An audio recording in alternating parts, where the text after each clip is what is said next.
विश्वविद्यालय के 107 साल के इतिहास में पहली बार अध्यक्ष पद पर अखिल भारतीय विद्यार्थी परिषद की मैथिली मृणालिनी ने जीत हासिल की थी।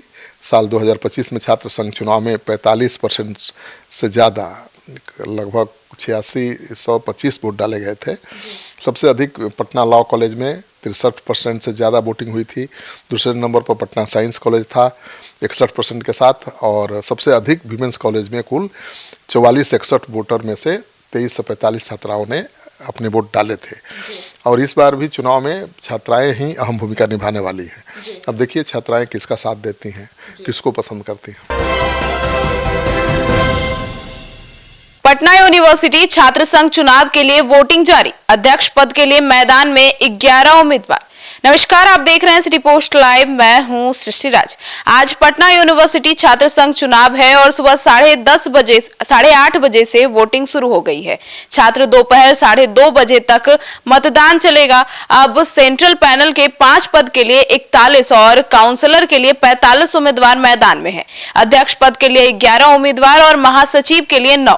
अब उपाध्यक्ष के लिए 8 और संयुक्त सचिव के लिए 6 और कोषाध्यक्ष पद के लिए 7 प्रत्याशी मैदान में है। आइए विस्तार में जानते हैं पटना यूनिवर्सिटी छात्र संघ चुनाव आज हो रहा है और इसकी तैयारी कैसी है। इसके ऊपर विस्तार में chief editor Shrikant Pratyush sir इसकी तैयारी कैसी है?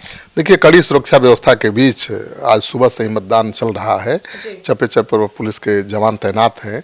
सुबह 8 बजे से वोटिंग शुरू हुई है जो 2:30 बजे तक चलेगी, और शाम 4:10 बजे से ही पटना आर्ट्स कॉलेज में मतों की गिनती शुरू हो जाएगी।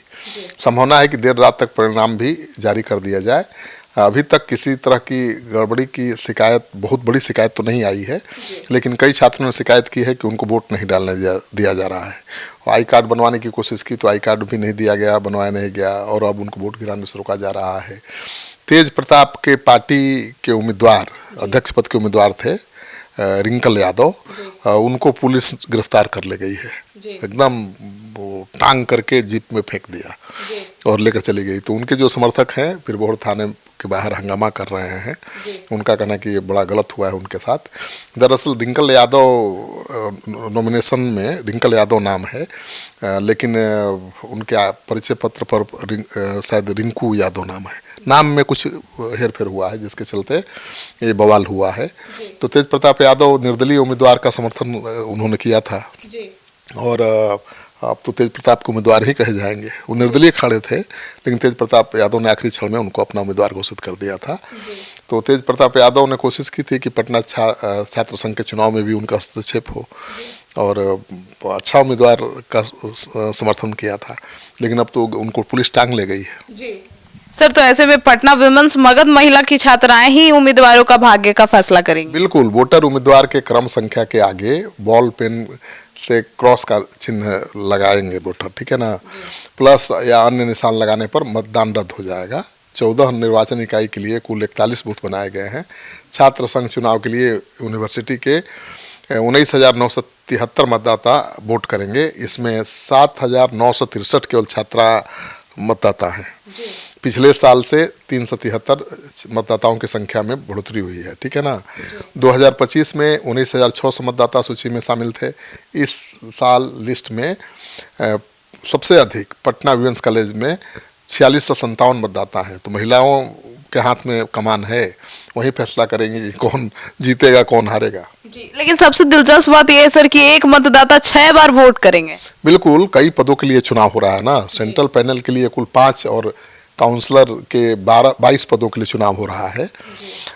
सेंट्रल पैनल के बैलेट बॉक्स अलग अलग कलर के होंगे। जिस कलर के मतपत्र होंगे उसी कलर का बैलेट बॉक्स में मतदान करना है।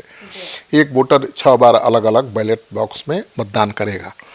मतदान प्रक्रिया पूरी तरह से होने के बाद मतपत्र को मतदान केंद्र पर सील किया जाएगा। हालांकि काउंसलर पद पर 5 उम्मीदवार पहले से ही निर्विरोध जीत हासिल कर चुके हैं। इनकी घोषणा विश्वविद्यालय स्तर पर अभी तक नहीं की गई है। निर्विरोध काउंसलर की जीत की घोषणा आज होने की संभावना है। सर, तो वोट करने वाले विद्यार्थियों को मिलेगा अटेंडेंस का लाभ? बिल्कुल, चुनाव है इसलिए मिलेगा। विश्वविद्यालय प्रशासन ने सभी कॉलेजों को निर्देशित किया है कि चुनाव संपन्न होने तक किसी बाहरी व्यक्ति को कैंपस में प्रवेश नहीं दिया जाएगा। वहीं चुनाव में वोट प्रतिशत बढ़ाने के लिए यूनिवर्सिटी ने बड़ा निर्णय लिया है। चुनाव के दिन वोट करने वाले विद्यार्थियों को क्लास में एक्स्ट्रा 4 से 5 दिन के अटेंडेंस का लाभ दिया जाएगा।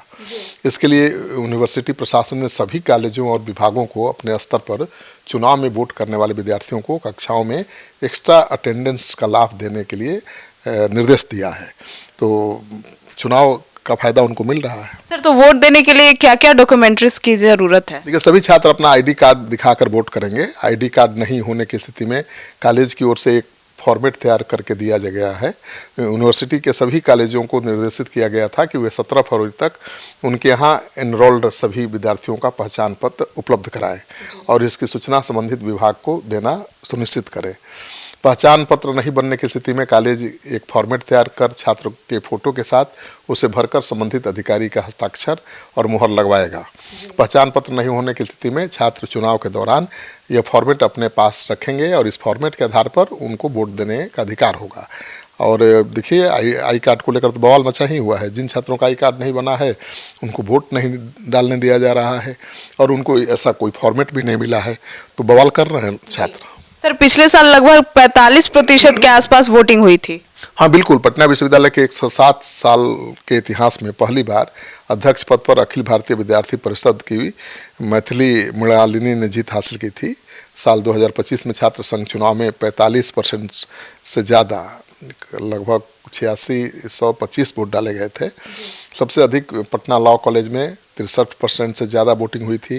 दूसरे नंबर पर पटना साइंस कॉलेज था 61% के साथ, और सबसे अधिक विमेंस कॉलेज में कुल 4461 वोटर में से 23 से 45 छात्राओं ने अपने वोट डाले थे। और इस बार भी चुनाव में छात्राएं ही अहम भूमिका निभाने वाली हैं। अब देखिए छात्राएं किसका साथ देती हैं, किसको पसंद करती हैं। तो सुना आपने, तो अब देखना होगा कि पटना यूनिवर्सिटी के इस चुनाव का परिणाम क्या आता है और कौन जीत हासिल करते हैं। आपकी क्या राय है, कमेंट सेक्शन में जरूर बताइएगा। धन्यवाद।